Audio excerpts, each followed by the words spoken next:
The royal guards on horseback are about to begin their ceremonial march. The atmosphere is filled with excitement and anticipation as tourists gather to witness the iconic tradition. Among them is Laura, a confident and entitled tourist, determined to capture the perfect Instagram moment. She confidently pushes her way through the crowd, paying no mind to the growing sense of order and discipline around her. With her phone in hand, Laura scans the surroundings, focusing solely on getting her shot.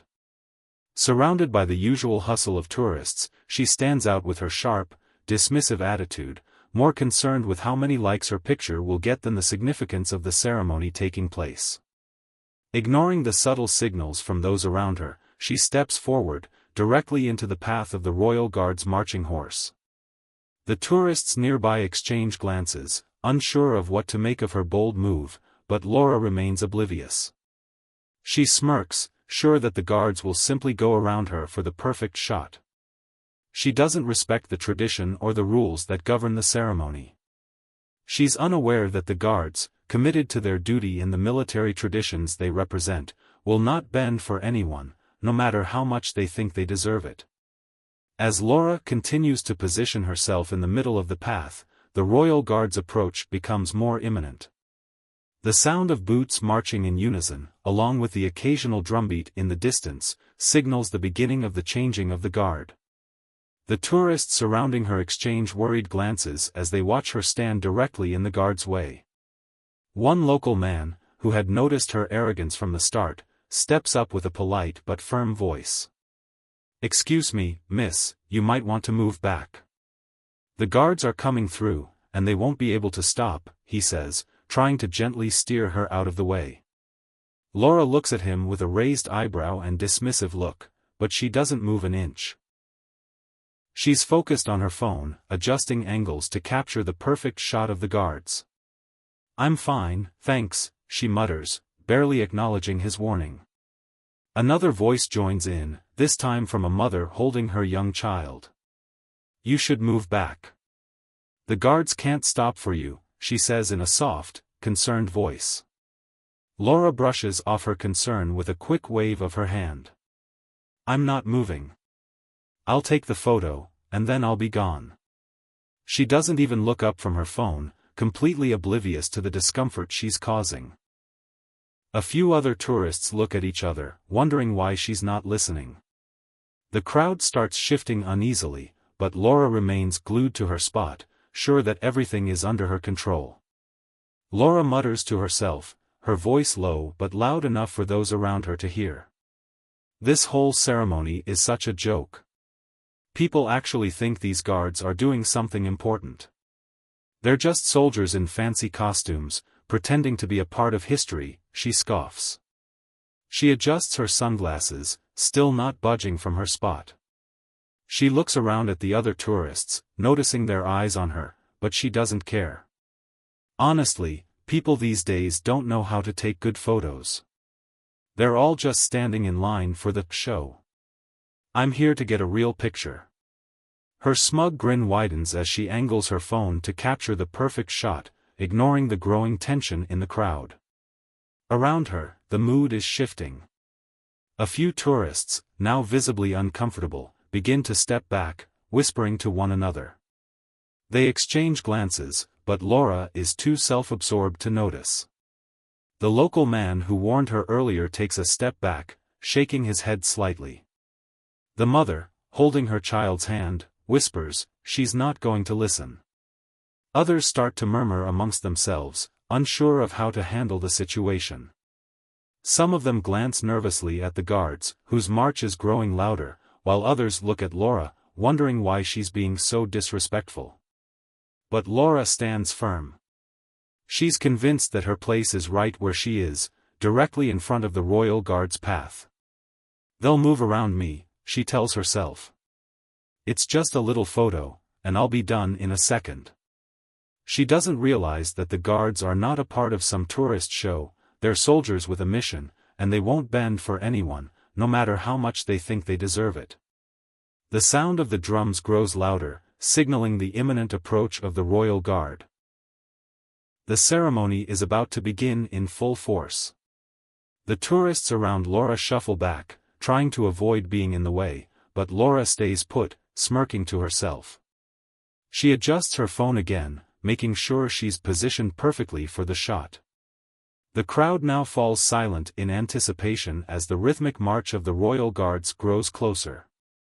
The sight of the soldiers on horseback, with their impressive uniforms and unwavering focus, is awe-inspiring to many. The tourists stand still, watching in amazement, but Laura doesn't share their sense of reverence. Instead, she's laser-focused on her phone, convinced that her moment is all that matters. As the first guard on horseback comes into view, the crowd instinctively shifts back, giving the guard space. But Laura doesn't move. She holds her ground, her phone raised high, waiting for the perfect moment. "I'm not moving," she mutters under her breath, thinking the guards will just walk around her like the tourists before her. The guards continue to march in perfect synchronization. Their disciplined footsteps echo through the courtyard, their boots sounding sharp against the cobblestones. The sound is powerful, commanding, and unwavering. As the lead horse approaches, the rider's face is serious, his eyes focused straight ahead, not even looking at the tourists. Laura is so engrossed in her phone that she doesn't see the horse coming closer. She doesn't realize how close the guard is to her. But just as the first horse reaches her, the rider doesn't slow down. The horse, trained to march without deviation, doesn't stop. It continues its path, not yielding to Laura's stubborn stance. As the horse moves forward, its reins catch Laura's jacket. The sudden, unexpected motion causes the horse to gently but firmly pull Laura back. Laura stumbles, her phone slipping from her hands, and she is yanked several feet backward. The crowd gasps in shock, some laughing quietly, others shocked by the suddenness of the situation. Laura, completely taken off guard, falls backward, her sunglasses flying from her face, and she lands awkwardly on the cobblestones. The horse continues its march, unfazed by the interruption. The rider doesn't break his stride, continuing the march as if nothing happened. For a moment, Laura is stunned. Her head spins as she tries to regain her balance, feeling a mix of embarrassment and disbelief. She scrambles to her feet, her face red with humiliation. The onlookers around her glance at one another, some trying to hold back their laughter, while others silently shake their heads in disbelief at her behavior. She stumbles to pick up her fallen phone, still processing the fact that she's just been physically moved by a horse. The guards continue their precise march, their formation unbroken. Laura, now fully aware of the situation, steps back awkwardly, trying to regain some composure as she watches the rest of the guards march past her, their focus never wavering. The lesson is clear: the Royal Guard's tradition and discipline don't bend to personal entitlement. Laura's moment of arrogance has been replaced with the humbling realization that some things, like the Royal Guards, are beyond personal convenience. As the Royal Guard's horse marches on, Laura stands frozen, her phone raised high, completely unaware of the impending consequence. Without slowing its pace, the horse, trained to march without deviation, moves forward.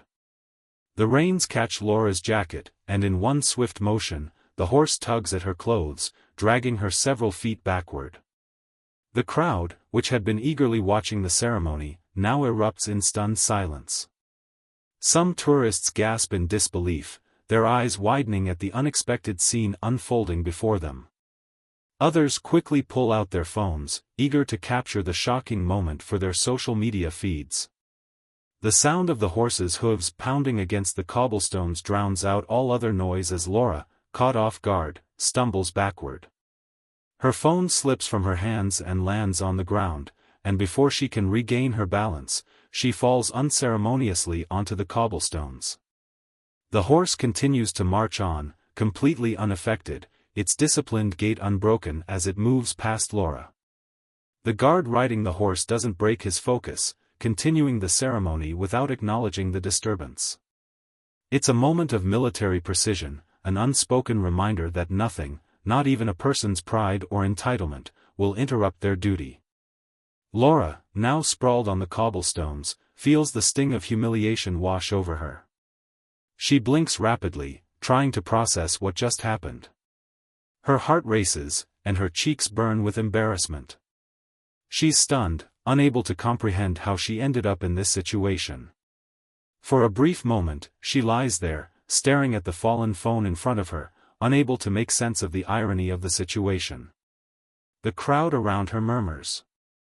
Some are quietly laughing, shaking their heads at the absurdity of her behavior. A few tourists exchange amused glances, others whisper about how entitled she appeared, only to be dragged back by the unyielding force of tradition. There are a few sympathetic looks too. One or two people offer a brief glance of concern, as if unsure whether to feel bad for her or to simply let the situation play out. Some even step back, respecting the space around her, unsure of whether she needs help or just space to recover her dignity. Laura, her face now red with both the physical fall and the emotional realization, scrambles to stand up. She picks herself up quickly, brushing the dirt and cobblestones off her jacket, trying to regain her composure. Her earlier confidence is nowhere to be found, replaced by a humbling sense of embarrassment. Her perfect shot has turned into a public spectacle, and her entitled assumptions have backfired in a way she never anticipated. The guard, unbothered by her fall, continues his march, leading the rest of the royal procession past her without a single glance in her direction. The precision of their movement, the discipline in their ranks, becomes even more apparent in that moment. Laura watches them, now fully understanding that their duty cannot be interrupted by a single person's desire for attention. As she stands there, slightly dazed and still processing what just happened, the tourists around her move on. Some continue filming, capturing the aftermath of the incident, while others glance at her one last time before turning their attention back to the guards. The entire spectacle, from Laura's defiant stand to the horse's firm response, now feels like a reminder of just how small and insignificant personal entitlement can seem in the face of tradition, discipline, and respect. Laura finally takes a step back, her shoulders slumped, fully aware of her misstep. The crowd continues to disperse, the moment fading into history, but the lesson for Laura is one that she won't forget anytime soon: respect is earned, not demanded, and tradition can't be interrupted by personal arrogance. As Laura gathers herself from the cobblestones, the royal guard marches forward without missing a beat. Their disciplined steps are steady and unwavering, their heads held high with military precision. The moment of interruption is barely a blip in the long history of the changing of the guard. The guards move past Laura with the same unshakable focus that has defined the ceremony for centuries.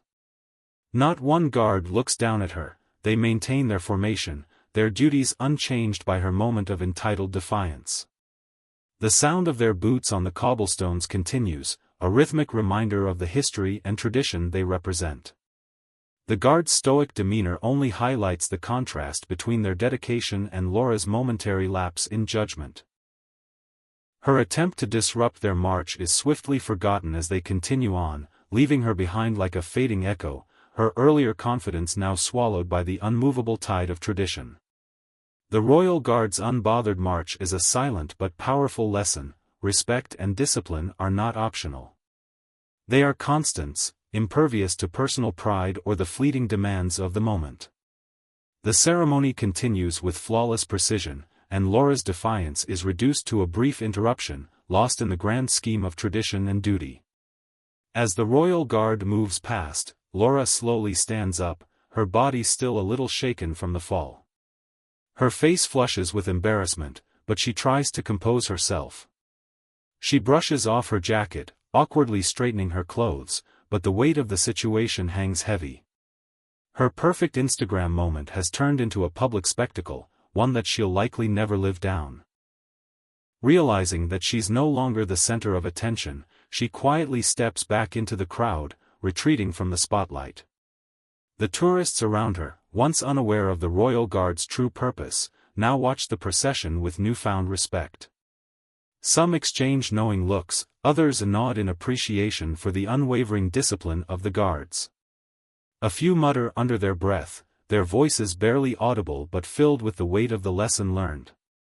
Discipline is not something to be ignored, one man says, his eyes still following the guards. Another whispers, some traditions are bigger than us. It's clear that the respect for the Royal Guard and their mission has grown in the minds of the onlookers. They now understand that the guards are not there for entertainment, they are symbols of something far more important: dedication, service, and the enduring power of tradition. As Laura retreats further into the crowd, the once spotlighted tourist is now just another face in the sea of visitors. She had been the one who thought she could override tradition, but now, she is a quiet observer, learning the hard way that some things, like military duty, cannot be bargained with or ignored. The crowd continues to disperse, but there's a new sense of respect in the air, one that wasn't there when Laura first blocked the guard's path. The tourists now understand, perhaps for the first time, that discipline and respect for authority are not just about following rules, they are about acknowledging the deeper meaning behind those rules and traditions. For Laura, the lesson has been hard-earned. As she fades back into the crowd, she knows that the next time she encounters a tradition or authority she doesn't understand, she'll think twice before assuming it's something she can simply ignore for her own convenience.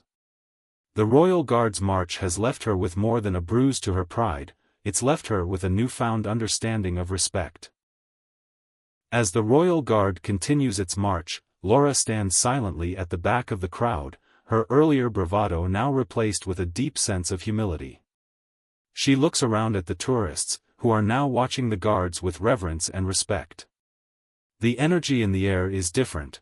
What once felt like a tourist attraction has now become a moment of awe and recognition. Laura understands, perhaps for the first time, that the Royal Guards aren't here for her or anyone else's Instagram feed. They are not actors in a show, nor are they there to entertain. They are disciplined soldiers, bound by tradition and duty, who demand respect for their role, not just because of the uniforms they wear, but because of the sacrifices and years of training that go into maintaining their place in history. The thought strikes Laura deeply: some traditions, some rules, and some duties are bigger than personal ego or the pursuit of likes on social media. She had tried to make this moment about herself, but in doing so, she had missed the very purpose of the ceremony, one rooted in discipline, history, and service. The harsh lesson isn't lost on her. She lowers her phone, realizing that no photo will ever capture the true significance of the Royal Guard's presence. It's not something to be captured for social media, it's something to be experienced, respected, and understood. The story ends with a final reflection: respect for authority and tradition goes a long way. Laura has learned the hard way that some things, like the Royal Guard's discipline, cannot be taken lightly. Her moment of entitlement, when she thought she could simply step into the path of duty, has been replaced with a humbling understanding of her own limitations and the true value of respect. The Royal Guard's march wasn't just about tradition, it was a reminder that some moments, some rules, and some respect transcend individual convenience. The story serves as a humorous yet powerful lesson in humility, showing that entitlement doesn't always win. In fact, when traditions and respect for duty take precedence, personal desires are left behind. Laura will leave the scene with a changed perspective, one that values tradition and respect over fleeting moments of self-interest. The lesson she has learned is timeless: true respect for authority, history, and duty is earned, not demanded.